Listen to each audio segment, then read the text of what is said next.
Guys, it's been a long time coming, but I'm proud to announce that my hands are finally registered with the International Registry of Lethal Hands. This is the only place where your God-given gifts of danger can get the recognition that they truly deserve. Now you might be thinking, why on earth would anybody need to register their hands as lethal? Let me break it down for you. There are those among us whose hands are so downright dangerous, they need to be documented. Registration is a moral responsibility, and it's a vote for the greater good of humanity.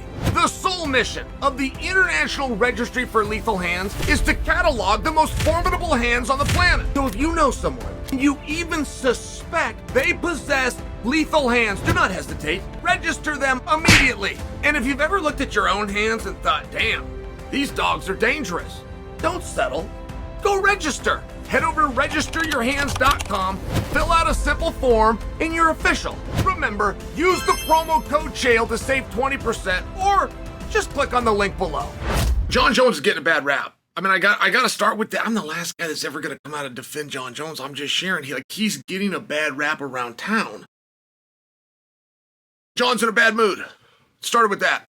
Jon has refused to fight Aspinall. Jon called Aspinall. Ariel even tweeted this out because of the humor behind it. But Jon called Aspinall the A word. I said, hey man, to level with you, this guy has been a real a-hole. And Tom is such a gentleman. You're really not going to get away with calling Tom an a-hole and make anybody believe it. But Jon finished the thought. And Jon said his fans on social media they've been the worst. And that's very relevant. Jon's letting you into his mindset, right? And there's a fine line with genius and insanity. You are dealing with an artist, even if it is a martial artist. It's a fine line. And with somebody with his level of success, I encourage, instead of questioning him, to try to understand it, which you might not get to, but try. I dealt with this with Jon when I was coming after him. He did not have an interest in me. I wasn't in the division to start with. I was in a completely different division calling for him. And he's, it's one of these things. What are you talking about? I'm looking for top contenders in my division. And my fans went after him to a degree that he changed his mind. So I only share with you, when Jon comes out about Tom and says Tom's an a-hole, and then tells you why, because his fans are this way on social media. There's almost like Jon Jones thinks that the fans that he has or that speak up for him on social media is his inner circle and is his buddies, right? I mean, this is all his high school buddies and his cousin and his neighbor across the street. It's one of these things. Tom doesn't have any control over that. And if he's got passionate fans that are insulting an opponent, it sounds like they're doing exactly what they're supposed to be doing, but that isn't necessarily how Jon sees it. He can take that very personal, as though you should have control over your fans. And I'm only sharing with you, this is consistent. What Tom is up against isn't anything new. When Jon comes around and agrees to fight somebody, he's got to have a reason to fight. And while he's denying Tom and he's calling Tom an a-hole, he is finding that reason to fight. And he's not trying to manufacture it. I'm not sure that this psychologically is something that Jon knows about himself. I don't think it's a strategy here. I think he's being very sincere. I'm not going to fight that guy. I don't want to help him. I don't want to do business with him. He wants to be champion. He wants to fight me. So I'm going to take that very thing from him. I think he means it, but I'm just sharing with you. If you look at history, and Jon is very consistent. With Jon Jones' history, he's got a wheel, and it goes around and around. I would have this with Anderson. Anderson had a process, and I don't believe that it was by design, but it was the same process before every fight. The first thing that Anderson would do is wait until that person got named number one contender. He would let that happen. He would let number one contenders fight. He'd never say anything. He let it happen. He let that person win. He let them gloat on this, and he let the media carry it. And then he would speak up and say he refuses to fight the person. And so that media, they run with that. Anderson's not going to do the fight. And he, back then, he would get up to 2 weeks. It was a little bit of a different environment back then. There wasn't a news cycle that went quite as quickly. After those 2 weeks of Anderson's not going to fight the guy, Anderson would agree to fight the guy. He'd get another couple of weeks out of that. And he managed to stay a top draw And he managed to stay a pay-per-view hit by staying in the media, but he didn't do very many interviews. This was what he did.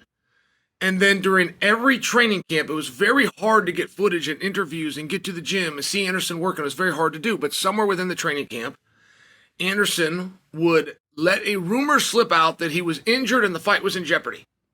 And he would never correct it.